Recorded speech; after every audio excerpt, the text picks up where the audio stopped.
வணக்கம் நண்பா. இந்துஸ்தான் காப்பர் லிமிடெட்ல வந்து பார்த்தீங்கன்னா உங்களுக்கு 103 வேகன்சி வந்திருக்குது. இந்த வேகன்சி வந்து பார்த்தீங்கன்னா அப்ளை பண்ணுறதுக்கு என்னென்ன குவாலிஃபிகேஷன், ஏஜ் லிமிட், என்னென்ன கண்டிஷன்ஸ் கொடுத்துருக்காங்க, இதில் என்னென்ன ஹைலைட் எல்லாமே இந்த வீடியோவில் வந்து பார்த்தீங்கன்னா கிளியராக எக்ஸ்பிளைன் பண்ணியிருப்பேன். இந்த வீடியோ ஸ்கிப் பண்ணாமல் ஃபுல்லாக பாருங்கள். அப்போ தான் உங்களுக்கு அப்ளை பண்ணுறதுக்கு பயனுள்ளதாக இருக்கும். அதே மாதிரி இதுவரையும் சப்ஸ்கிரைப் பண்ணலாம், சப்ஸ்கிரைப் பண்ணி வச்சுக்கோங்க நண்பா. இதில் வந்து பார்த்திங்கன்னா 103 வேகன்சி சொல்லி கொடுத்துருக்காங்க.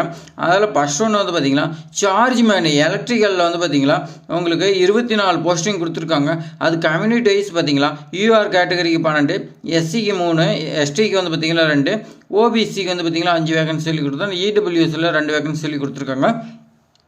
மொத்தம் 24 வேகன்சி கம்யூனிஸ்ட் வைஸாக கொடுத்துருக்காங்க. நீங்கள் செக் பண்ணிங்க.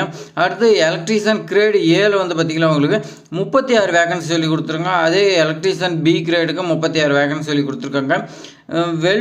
வெல்டு பண்ணுறதுலாம் வந்து பார்த்திங்கன்னா இதுவும் கிரேடு பியில் வந்து பார்த்திங்கன்னா உங்களுக்கு 7 வேகன்சி சொல்லி கொடுத்துருக்காங்க. மொத்தம் வந்து பார்த்திங்கன்னா 107 வேகன்சி சொல்லி கொடுத்துருக்காங்க.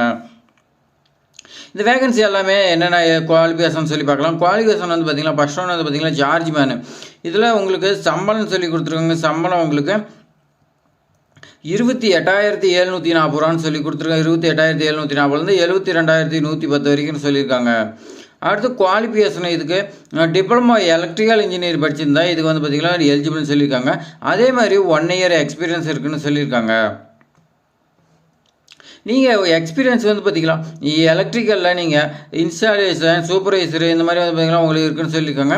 அப்படி இல்லைன்னா நீங்கள் வந்து பார்த்திங்கன்னா உங்களுக்கு ஐடிஐ எலக்ட்ரிக்கல் இந்த மாதிரி 3 இயர்ஸ் வந்து பார்த்திங்கன்னா எக்ஸ்பீரியன்ஸ் இருக்குன்னு சொல்லியிருக்காங்க. ஐடிஐ எலக்ட்ரிக்கல் படிச்சுட்டு அந்த அப்படி இல்லைனா 10th கிளாஸ் வந்து பார்த்திங்கன்னா படிச்சுக்கணும்னு சொல்லியிருக்காங்க. படிச்சுட்டு 5 இயர்ஸ் எக்ஸ்பீரியன்ஸ் இருக்குன்னு சொல்லியிருக்காங்க.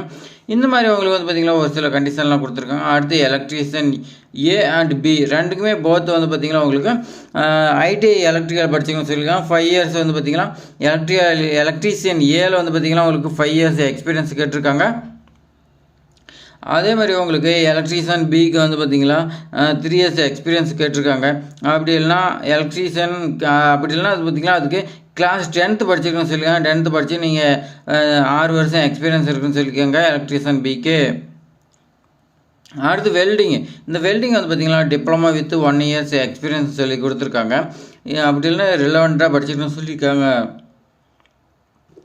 அப்படி இல்லை அந்த job graduate BA, BSc, BCom இந்த மாதிரி படிச்சுட்டு 1 இயர் எக்ஸ்பீரியன்ஸ் இருந்தாங்களாம். அப்படி இல்லைனா அப்ரண்டிஸ் நீங்கள் படிச்சிருந்தீங்களா 3 இயர்ஸ் எக்ஸ்பீரியன்ஸ் இருக்கணும். அப்படி இல்லைனா நீங்கள் 10th படிச்சிருந்தீங்களா இதுக்கு 6 இயர் எக்ஸ்பீரியன்ஸ் இருக்குன்னு சொல்லியிருக்காங்க. அடுத்து நம்ம வந்து சேலரி பார்க்கலாம். சேலரி நம்ம சார்ஜ் மேனுக்கு ஏற்கனவே பார்த்தோம் 28,740 72,110 வரைக்கும் சொல்லியிருக்காங்க. அடுத்து எலக்ட்ரீஷியன் ஏ கிரேடுக்கு 28,430 59,700 சொல்லியிருக்காங்க. அதே மாதிரி எலக்ட்ரீஷியன் பிக்கு வந்து பார்த்திங்கன்னா உங்களுக்கு 28,280 57,640 வரைக்கும் சொல்லியிருக்காங்க. இந்த வெல்டிங் பி கிரேடில் வந்து பார்த்திங்கன்னா 28,280 57,640 வரைக்கும் உங்களுக்கு சேலரி இருக்குதுன்னு சொல்லியிருக்காங்க. இந்த சேலரி வந்து பார்த்திங்கன்னா ஹை லெவல் சேலரியாக கொடுத்துருக்காங்க. அதனால் நீங்கள் வந்து பார்த்திங்கன்னா தாராளமாக அப்ளை பண்ணிக்கலாம். அடுத்து இதுக்கு ஏஜ் லிமிட் கொடுத்துருக்காங்க. ஏஜ் லிமிட்லாம் பார்த்திங்கன்னா எல்லா கேட்டகரிக்குமே வந்து 40 இயர்ஸுக்கு உள்ளே இருக்குன்னு சொல்லியிருக்காங்க. சார்ஜ் மேனு, எலக்ட்ரிஷியன் ஏ, பி, வெல்டிங் இதில் வந்து பார்த்திங்கன்னா உங்களுக்கு 40 இயர்ஸுக்கு உள்ளே இருக்குன்னு சொல்லியிருக்காங்க. அதுக்கு மேலே பண்ணால் நாட் எலிஜிபிள்.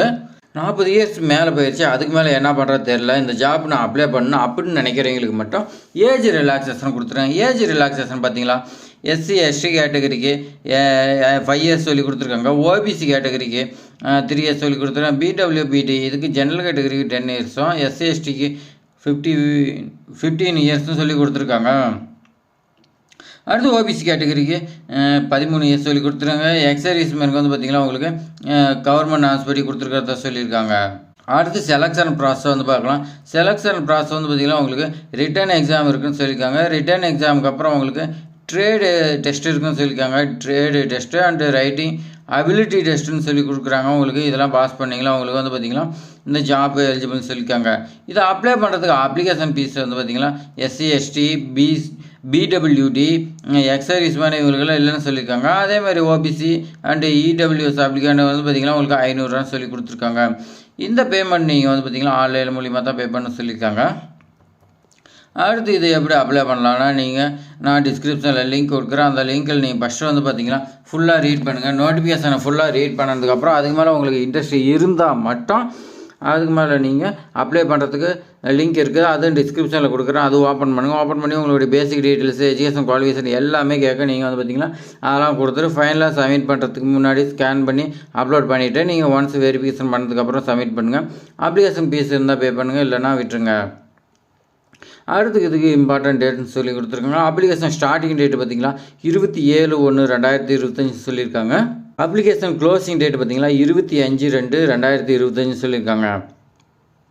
அதுக்குள்ளே நீங்கள் வந்து பார்த்திங்கன்னா இந்த ஜாப்க்கு அப்ளை பண்ணுன்னு சொல்லியிருக்காங்க. இந்த மாதிரி ஜாப்ஸ்லாம் வந்து பார்த்திங்கன்னா உங்களுக்கு எப்பயாவது ஒன்ஸ் தான் வருது. அதனால் நீங்கள் படிச்சிருந்தால் இந்த ஜாப்லாம் மிஸ் பண்ணாமல் உடனே அப்ளை பண்ணி இந்த ஜாப் வாங்குறதுக்கு ட்ரை பண்ணுங்கள். அதே மாதிரி இது மாதிரி பயனுள்ள தகவல் நம்ம சேனல் தொடர்ந்து வந்துகிட்டே இருக்குது. சப்ஸ்கிரைப் பண்ணிங்க நண்பா. இது மாதிரி அடுத்த வீடியோவில் நம்ம வந்து பார்த்திங்கன்னா நல்ல ஜாப்லாம் சந்திப்போம். அதுக்கு முன்னாடி இந்த வீடியோ பிடிச்சிருந்தா நீங்கள் லைக் பண்ணுங்கள், கமெண்ட் பண்ணுங்கள், உங்கள் ஃப்ரெண்ட்ஸுக்கு எல்லாம் ஷேர் பண்ணுங்கள். அவங்களுக்கு பயனுள்ளதாக இருக்கும். தேங்க்ஸ் ஃபார் வாட்சிங்.